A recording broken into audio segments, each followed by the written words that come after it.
बिस्मिल्लाहिर्रहमानिर्रहीम। अस्सलाम वालेकुम नाज़रीन, आप यूट्यूब चैनल देख रहे हैं। मैं इमरान खान हूँ। डोनाल्ड ट्रंप को एक बहुत बड़ा झटका लगा है, इस पर हम बात करेंगे, लेकिन आगे जाके वीलॉग में पहले पाकिस्तान के अंदर कुछ खबरें वो आपके साथ शेयर कर देते हैं। नाज़रीन, जो टाउट है उनकी ज़रूरत बहुत बढ़ गई है और ये एस्टेब्लिशमेंट कर रही है।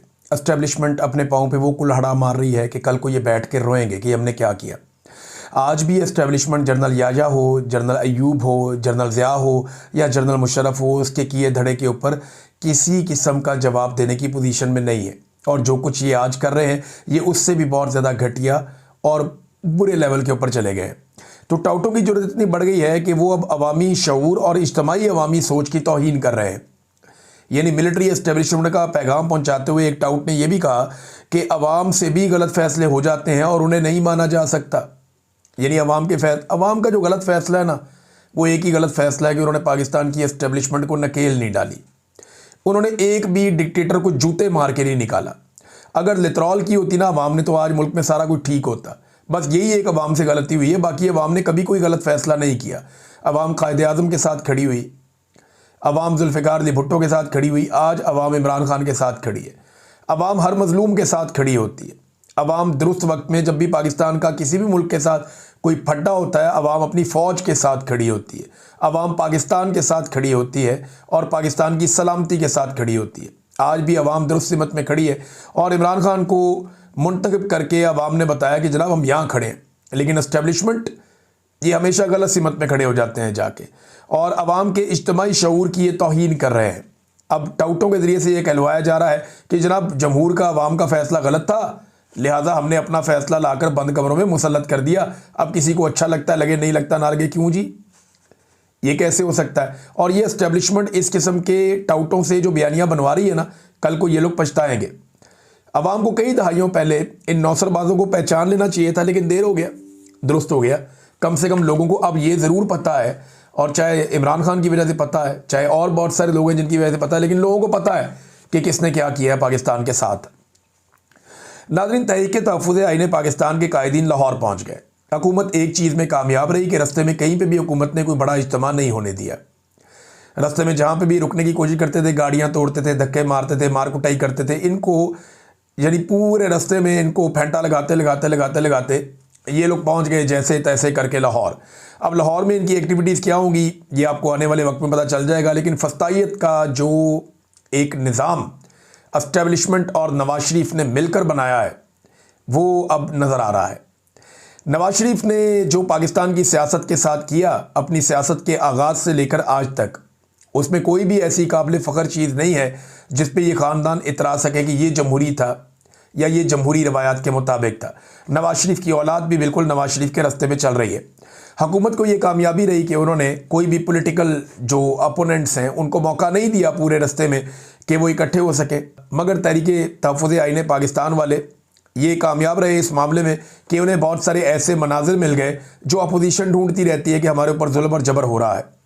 नाज़रीन, जो रशीद यूसुफ का मैंने आपको पिछले वीलॉग में बताया, हंजरवाल में जिनके घर के ऊपर पुलिस ने धावा बोला और उसके बाद वो अस्पताल में जामक हो गया, ये जो हकीकत है वो अब सामने आ रही है। आगा शेख सरवर साहब ने इसको रिपोर्ट किया। वो बताते हैं कि रशीद यूसुफ रिक्शे का ड्राइवर था और इनके 4 बच्चे। इनके घर में पुलिस आती है और इनके ऊपर बंदूकें तान लेती है, और इनकी जो छोटी बेटी है उसके सर पे बंदूक तानी, वो बड़ा दिल बर्दाश्ता हो गया। इसको घसीट कर ले गए, इसको थाने ले गए और वहाँ इसका इंतकाल हो गया। अब ये घर वाले बता रहे हैं कि इंतकाल जो है वो थाने में हुआ और फिर अस्पताल में मुंतकिल कर दिया गया बाद में कि जनाब ये अस्पताल जाके फौत हो गए। अब ये एक और आदमी का कत्ल हो गया सिर्फ इसलिए कि मरीम नवाज़ को पसंद नहीं है कि कोई इमरान खान के हक़ में आवाज़ उठाए या इमरान खान का झंडा उठाए।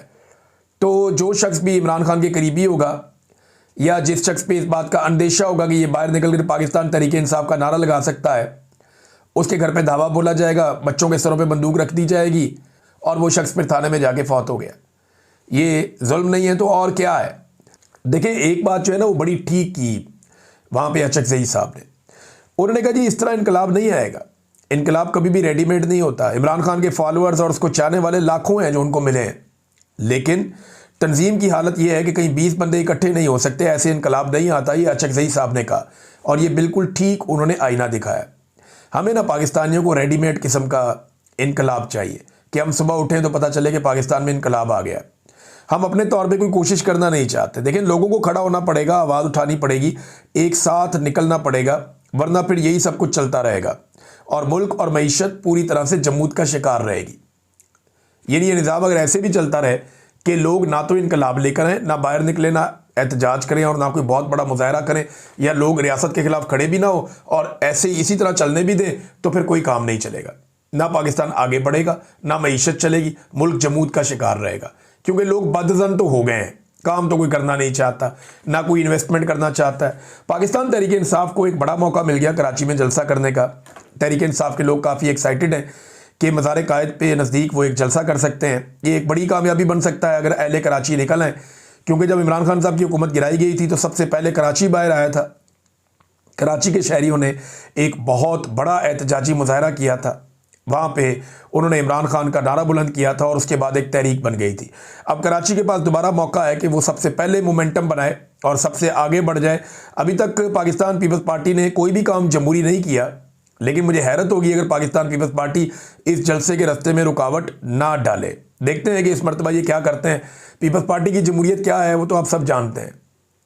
एक डिक्टेटर की तरह जरदारी खानदान इस पार्टी को अब चला रहा है, कोई सवाल करने वाला ही नहीं है।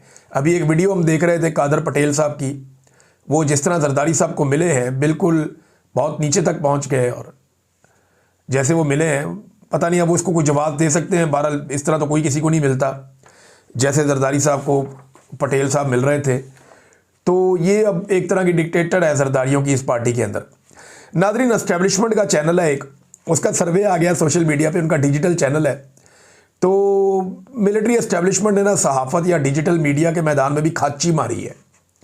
यानी फिडे मुँह इस किस्म के सर्वे का। डिजिटल मीडिया को ना ये समझते हैं, ना सोशल मीडिया को समझते हैं, ना इन्हें आइडिया वो कैसे काम करता है, फिर टकेगा इनको समझ नहीं है उसके बारे में। ये सोशल मीडिया को जानते ही नहीं है, इन्हें पता ही नहीं है। वो आम आदमी है, वो लॉजिक के ऊपर बात सुनता और करता है। इन्होंने अजीबोगरीब सर्वे कर दिया। सर्वे में एक तरफ कह रहे हैं कि 70% नौजवान बेरोजगारी से परेशान हैं, 55% नौजवानों ने यह कह दिया कि पिछले साल की निस्बत हमारी माली हालत ख़राब हो गई है। ये नौजवानों का सर्वे हो रहा है। और फिर साथ ही कह दिया कि नौजवानों में नून लीग की मकबूलियत बढ़ गई है।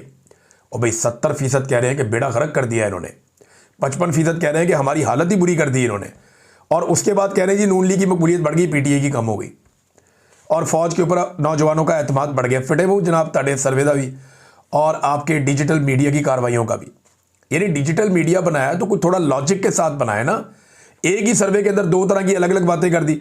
एक तरफ कह रहे हैं कि लोग बिल्कुल मुतमईन नहीं है, दूसरी तरफ कह रहे हैं जनाब जिनसे मुतमईन नहीं है उनकी मकबूलियत बढ़ रही है नौजवानों में। हद नहीं होगी। तो ये इसी तरह की कार्रवाइयाँ हमेशा डालते रहे और ये समझते रहे कौम बेवकूफ़ है, लोगों को अक्ल नहीं है, लोग बहुत सियाने हैं और लोग एक एक चीज़ पे नज़र रखते हैं। ये 2025 में आपको याद है जब गर्मियाँ आई थी तो इन्होंने अनाउंस किया था, ये वफाकी वज़रा बैठ बैठ के टीवी पे अनाउंस कर रहे थे कि जनाब हमने IPPs को सेटल कर दिया, अब आप बेफिक्र हो जाएं, अब बिजली की कीमतें बहुत कम हो जाएंगी। और अब लगातार बिजली की कीमतें कम होने का टाइम आ गया। ये इन्होंने बिजली की कीमतें कम की हैं, ₹1.80, यानी ₹2.25 से ज़्यादा का यूनिट इन्होंने बेसिक फिर बढ़ा दिया। एक मरतबा फिर बिजली की कीमत में इजाफा कर दिया। तो IPPs को इन्होंने कहाँ काबू किया, कहाँ बिजली की कीमत कम हुई, बल्कि उसकी कीमत बढ़ गई है। वजह यह है कि ये पैसा इकट्ठा नहीं कर पा रहे, पाकिस्तान में सरमायाकारी नहीं आ रही, कोई पैसा लगाने के लिए तैयार नहीं है। अब ये घरेलू सार्फिन के ऊपर बोझ डाल रहे हैं, इंडस्ट्री बंद हो रही है, एक्सपोर्ट्स पाकिस्तान की लगातार कम हो रही हैं। तो जितना पाकिस्तान को माशी नुकसान हो रहा है उसके नतीजे में ये फ़ायदा उठा रहे हैं। हुकूमत ये कर रही है कि जनाब ये चीज़ महंगी कर दो, वो चीज़ महंगी कर दो, ये भी चीज़ महंगी कर दो, इनसे ज़्यादा से ज़्यादा पैसा ऐंठ के अपने कौमी खजाने में डाल दो और तरक्याती मनसूबे सारे बंद कर दो और पैसा जमा करो। वक्त आने पे हम इस्तेमाल करेंगे अवाम के खिलाफ और वक्त आने पे हम लोगों में पैसा बांट के वोट भी ले लेंगे। वोट इनको फिर नहीं मिलने। नाज़रीन, अब ज़रा इंटरनेशनल फ्रंट पे जाते हैं। डोनाल्ड ट्रंप को क्या झटका लगा वो मैं आपको थोड़ा बता देता हूँ, लेकिन उससे पहले ईरान में इंटरनेट की टोटल बंदिश रिपोर्ट हो रही है कि मुकम्मल तौर पे वहाँ पे कोई शट डाउन है इंटरनेट का। ईरान से किसी भी किस्म की मुसद्दका इतलात या मुसद्दका खबरें नहीं आ रही। एक तरफ के लोग हैं जो प्रो ईरान हैं, वो ये कह रहे हैं कि ईरानी रिजीम को किसी किस्म का कोई ख़तरा नहीं है, छोटा मोटा एहतजाज है लोगों का, और वो उसे कह रहे हैं कि ये बैरूनी ताकतें करवा रही हैं, यानी ईरान के ख़िलाफ़ एक साजिश के तौर पे वो इसे देख रहे हैं। और वो ये कहते हैं कि ईरान के अंदर जो एक इस्लामी हुकूमत है उसे किसी किस्म का कोई ख़तरा नहीं है। दूसरी तरफ जो रिपोर्टिंग हो रही है वो ये है कि ईरान का जो रजीम है वो शदीद मुश्किलात का शिकार है और पहली मरतबा उनके खिलाफ बहुत बड़े पैमाने पर अवामी मुजाहरे शुरू हो गए हैं। अब ये है दोनों तरफ का मौक़िफ़। हकीकत तो एक है, वो ये है कि अगर इंटरनेट बंदिश करनी पड़ रही है और काफ़ी लोग जो हैं वो जान से चले गए हैं, लोग मारे भी गए, लोग ज़ख्मी भी हुए, जगह जगह पे लोग मुजाहरे कर रहे हैं, कुछ जगह पे पुरतशद्दुद मुजाहरे अगर रिपोर्ट हुए हैं। अगर ईरान के रजीम को कोई बहुत बड़ा ख़तरा नहीं भी है तो फिर भी ख़तरा तो है। और ये जो इक़दामात हुकूमत उठा रही है कि इंटरनेट की बंदिश या मवासलात की बंदिश, ये साबित करता है कि ख़तरा है। अब ये कितना ख़तरा है इसके बारे में हम कुछ नहीं कह सकते, लेकिन फिर भी ईरान के अंदर एहतजाजी मुजाहरे हो रहे हैं और ये अनप्रेसिडेंटेड है, बड़े लंबे अरसे से ऐसा हो रहा है। लेकिन ना, ईरान की हुकूमत गिराने के लिए, वहाँ रजीम चेंज करने के लिए बहुत सारे अमरीकी हुक्मरानों ने बड़ी कोशिश की है, लंबे अरसे तक कोशिश की है, लेकिन ईरान का रजीम तब्दील नहीं हो सका। अब ईरान के अंदर से जो है वो एक ऐसी आवाज़ उठना शुरू हो गई है, ऐसा एहतजाज होना शुरू हो गया है जिससे उम्मीदें बांध ली है कुछ लोगों ने। क्या ये उम्मीदें पूरी होंगी, इसका हमारे पास अभी जवाब नहीं है, लेकिन ये जवाब हमारे पास है कि ईरान के अंदर जो अब हो रहा है वो माजी की निस्बत मुख्तलिफ है। इसका रद्द-ए-अमल या इसका नतीजा क्या होगा, इसको फिर हम रिपोर्ट करेंगे जैसे जैसे चीज़ें आगे बढ़ेंगी। ट्रंप ने ईरान को बड़ी खौफनाक धमकियाँ लगाई, लेकिन ट्रंप कहता क्या है? वो कहता है जी यहाँ पे एक रजीम है जो मुसल्लत शुदा है। वो ये कहता है कि अवाम की उमंगों के ख़िलाफ़ है। वो ये कहता है कि ईरानी अवाम को आज़ादी चाहिए। वो ये कहता है कि ख़बरदार, अगर मुजाहिरीन पर सख्ती की या गोली चलाई या ऐसा कोई और हरबा इस्तेमाल किया तो मैं आपके ऊपर हमला कर दूंगा। वो इंटरनेट की बंदिश पे रद्द-ए-अमल देते हैं अमेरिकन। लेकिन पाकिस्तान में जो मौजूदा रजीम है वो भी ये सारा कुछ पाकिस्तान में कर रहा है और करता चला आ रहा है, लेकिन इस पर अमेरिका बिल्कुल आंखें बंद करके बैठा रहता है। इलेक्शन पाकिस्तान में चोरी हो गया, हारे हुओं को मुसल्लत कर दिया गया, इंसानी हकूक़ पामाल कर दिए गए, लीडरों को जेलों में डाला गया, फ़ौजी अदालतों से सज़ाएँ हुई, चादर और चार दीवारी पे बार बार हमले हुए, ख़वातीन के साथ जुल्म हुआ, कत्लेआम पाकिस्तान में बार बार किया गया, इंटरनेट की बंदिश पाकिस्तान में एक रूटीन बनती रही और फायरवॉल पाकिस्तान में मामूल बन गया, मगर नतीजा अमेरिका की तरफ से किसी किस्म का कोई जो है वो रद्द-ए-अमल नहीं आया। पाकिस्तान के अंदर जो चीज़ें होती हैं उन्हें वो पाकिस्तान का अंदरूनी मामला कहते हैं। ईरान के अंदर जो चीज़ें अगर कम भी हों या ज़्यादा हों तो वो उसे एक इंसानी हकूक़ का मामला कहते हैं और इसे एक बैनुल-अक़वामी मामला समझते हैं। तो मामला सिर्फ अमेरिका के कौमी मफाद का है। अमेरिकन ये देखते हैं कि जहाँ पे उनका कौमी या उनका मुल्की मफाद है, वहाँ पे वो कह देते हैं कि जनाब ये एक ह्यूमन राइट्स का इशू है, इस इशू के अंदर पूरी दुनिया को सामने आना चाहिए और हम इसके खिलाफ ताकत का इस्तेमाल करेंगे। लेकिन जहाँ पे अमेरिका के मफादात दूसरी तरफ हों और उस रजीम के साथ हों जो रजीम मुसल्लत किया गया हो, तो फिर अमेरिका उसे उस मुल्क का अंदरूनी मामला कह देता है। यही हम देख रहे हैं। लेकिन अमेरिका के अपने अंदरूनी मामला कैसे हैं? ख़ास तौर पे एक खातून जो एहतजाज कर रही थी, उसकी हलाकत के बाद अमेरिका के अंदर एहतजाज शुरू हो गए। काफ़ी एहतजाज हो रहे हैं, बहुत ज़्यादा वायरल हो रही हैं कुछ वीडियोज़ अमेरिका में, ख़ास तौर पर रिपब्लिकन्स के जो सपोर्टर्स हैं। लेकिन डोनाल्ड ट्रंप के जो सपोर्टर्स हैं ना, वो बड़े हार्ड लाइनर्स हैं, वो राइट विंग के लोग हैं। वो ये कहते हैं कि जितने भी यहाँ पे इमिग्रेंट्स हैं, जो बाहर से आए हुए लोग हैं, उनको निकालो यहाँ से। दूसरा, वो ज़रा थोड़े उनका रद्द-ए-अमल और तरह का होता है, उनको सिर्फ रिलीफ चाहिए अपने लिए, अमेरिकन के लिए। जबकि जो डेमोक्रेट्स हैं वो फ्लेक्सिबल हैं इन मामलात में। और वहाँ पे ये जो एक कत्ल हुआ खातून का, उसके बाद मामला काफ़ी ट्रिगर हो गया। डोनाल्ड ट्रंप को बहुत बड़ी सपोर्ट मिली थी ऐसे लोगों से जो डेमोक्रेट से नाराज़ हो गए थे इसराइल के फ़लस्तीन के ऊपर अटैक के बाद। मुख्तलिफ़ चीज़ें थी जिनकी बिना पे बहुत सारे मुसलमान तबका या जो इमिग्रेंट्स हैं उन्होंने डोनाल्ड ट्रंप को तरजीहन वोट दे दिए थे। लेकिन डोनाल्ड ट्रंप ने अपनी पॉलिसी जब वापस आके इम्प्लीमेंट की तो वो लोग नाराज़ हो गए। अब हो ये रहा है कि अमेरिका में मिड टर्म इलेक्शन आ रहे हैं, मिड टर्म इलेक्शन मार्च में आ रहे हैं और डोनाल्ड ट्रंप ख़तरे में आ गए। डोनाल्ड ट्रंप को ये लगता है कि अगर वो इलेक्शन हार गए, मिड टर्म इलेक्शन, तो उनको इम्पीच कर दिया जाएगा और डोनाल्ड ट्रंप ने इस खतरे का इजहार अपने मुंह से कर दिया। नॉर्मली अमेरिकन प्रेसिडेंट ये बात नहीं करते कि मुझे इम्पीच कर दिया जाएगा। डोनाल्ड ट्रंप ने पहले ये कह दिया कि अगर मैं ये इलेक्शन हार गया तो मुझे इम्पीच कर दिया जाएगा। मिड टर्म इलेक्शन में जो सर्वेज आ रहे हैं उनमें डेमोक्रेट्स की थोड़ी सी बेहतरी दिखाई दे रही है, जबकि रिपब्लिकन्स, क्योंकि वो गवर्नमेंट में हैं और मल्टीपल इश्यूज हो चुके हैं, कुछ ऐसे स्कैंडल्स सामने आ चुके हैं और कुछ ऐसे इश्यूज हैं अमेरिका के जिन पे डोनाल्ड ट्रंप ने वादे किए थे लेकिन वो काम हुआ नहीं, तो अब लोग थोड़े से खाइफ भी हैं। तो 1.5 साल के बाद क्या लोग अपना मौक़िफ़ मुकम्मल तौर पे बदल लेंगे? तो जो सर्वेज आ रहे हैं वो ये कह रहे हैं कि डेमोक्रेट्स के मुकाबले में रिपब्लिकन्स कम मकबूल हैं इस वक्त, और डेमोक्रेट्स शायद ज़्यादा सीटें जीत जाएं। अच्छा, अगर डेमोक्रेट्स ज़्यादा सीटें जीत जाते हैं तो फिर क्या होगा? देखें, अभी एक डेवलपमेंट ऐसी हुई है अमेरिका में जो डोनाल्ड ट्रंप के लिए बड़ी ख़तरनाक है। इनके जो सेनेट के अंदर वोट होते हैं ना, वो 100 होते हैं। 100 में से 53 जो हैं वो डोनाल्ड ट्रंप के हैं, यानी वो जब चाहे सेनेट से कोई बिल या कानून पास करवा सकता है। लेकिन पहली मरतबा ऐसे हुआ कि डोनाल्ड ट्रंप के 5 सेनेटर्स ने अपोजिशन के साथ मिलकर डोनाल्ड ट्रंप के खिलाफ ही एक बिल पास करवा दिया। और ये वेनेजुएला के हवाले से डोनाल्ड ट्रंप जो ताकत का इस्तेमाल कर रहा है, डोनाल्ड ट्रंप की ताकत को कंट्रोल करने के लिए ये एक बिल है। सिंपल मैं आपको बताऊं तो यहां पे क्योंकि कानून साजी हो गई और एक बिल पास हो गया डोनाल्ड ट्रंप के खिलाफ उस सेनेट के अंदर जहां पे डोनाल्ड ट्रंप की अक्सरियत है, तो ये उसके लिए एक बहुत बड़ा झटका है। और डोनाल्ड ट्रंप ने बाकायदा उन लोगों के नाम लेकर सेनेटर्स के ये कहा कि इन्हें दोबारा कभी नहीं आना चाहिए।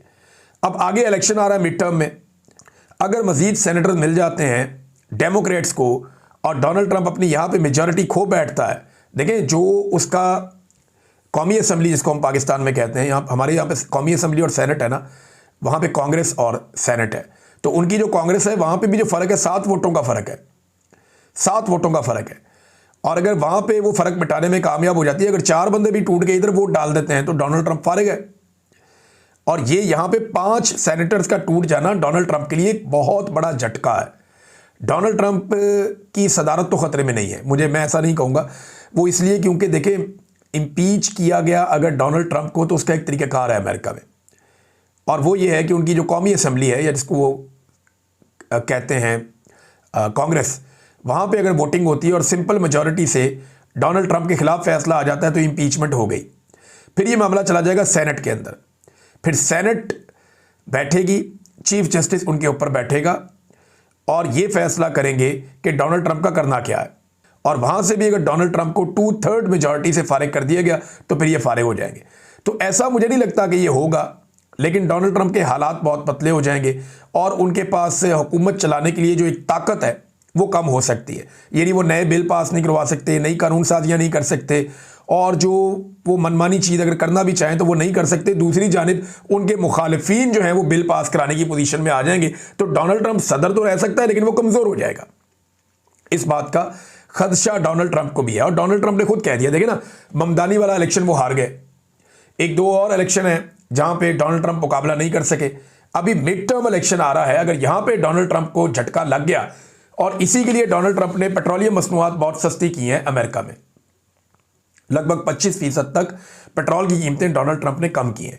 वो बहुत सारी चीज़ों में अपनी पब्लिक को मार्च के महीने तक रिलीफ देने की कोशिश करेगा ताकि डोनाल्ड ट्रंप किसी तरह भी मिड टर्म इलेक्शन में सर्वाइव कर जाए, और अगर वो सर्वाइव कर गया तो फिर अगले इलेक्शन तक डोनाल्ड ट्रंप काफ़ी सिक्योर हो जाएगा। लेकिन यहाँ पे इम्कानात बहुत कम है क्योंकि ह्यूमन राइट्स के इश्यूज़ और दीगर जो इश्यूज़ हैं बहुत सारे, वो डोनाल्ड ट्रंप की मकबूलियत को डैमेज कर रहे हैं। डोनाल्ड ट्रंप का जो अपना वोटर है, रिपब्लिकन का पक्का वोटर, वो कभी कहीं नहीं जाता, वो खड़ा रहेगा डोनाल्ड ट्रंप के साथ। लेकिन दूसरी जानिब जो डेमोक्रेट्स का वोटर है वो डेमोक्रेट्स के साथ ज़्यादा शिद्दत के साथ खड़ा हुआ दिखाई दे रहा है। अब देखना यह है कि जो स्प्लिट वोट होता है अमेरिका के अंदर, जो इस दफ़ा डोनाल्ड ट्रंप को पड़ गया था, वो मिड टर्म इलेक्शन में कहाँ जाता है, इसके ऊपर डोनाल्ड ट्रंप का पूरा इलेक्शन डिपेंड करता है। अगर डोनाल्ड ट्रंप इम्पीच हो भी गया तो सदर रहेगा अमेरिका का, बहुत मुश्किल है कि वो सदारत से हटा दिया जाए। लेकिन जो इम्पीच हो जाता है ना, उसके बाद इखलाकी जवाज़ ख़त्म हो जाता है और फिर हुकूमत करने के लिए उसके पास कभी भी अक्सरियत नहीं रहती, यानी वो बिल पास करवाना, कानून साजी करना, इन चीज़ों में वो बहुत कमज़ोर हो जाता है। मैं डिटेल में जाऊंगा कि ये कैसे होता है टेक्निकली, अगर कभी ये मौका आया तो आपको सारा हम समझाएंगे कि अमेरिकन सिस्टम काम कैसे करता है। बहरहाल सिर्फ इतना आप याद रखें कि डोनाल्ड ट्रंप के लिए सारी चीज़ें वहाँ पर आसान और अच्छी नहीं हैं जैसे कि आज से 1-1.5 साल पहले थी।